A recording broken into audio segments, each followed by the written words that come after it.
lubbu na malattire Yalalli daceen faarsitu hamma kee nama tattiri Sobee kuuleesin faarsuu naaf ragaan garaani yooda Sitisuu hin danda'u jaalalli kee anaaf killuudha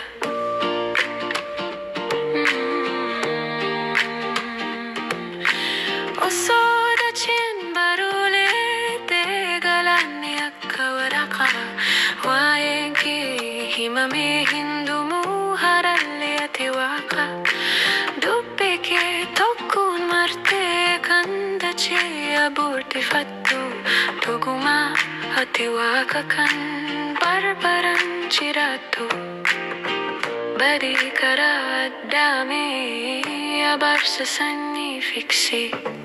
Kan hunduunarraa goruusitu mana kuulaayike Waaqummaa kee achi tiftee foon uffattee yaa lubbuu Dhiiga kee dhangalaasuun har'aa haraqte kubbuu Maal narraa feeta gooftaa Yesuus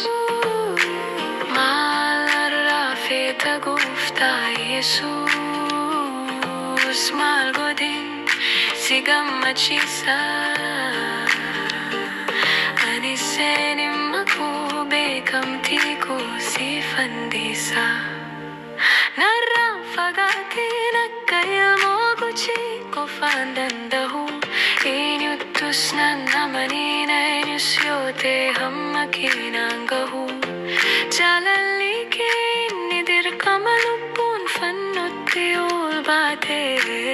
Akkasin dhiisee duuban ilaalle garaa na nyaate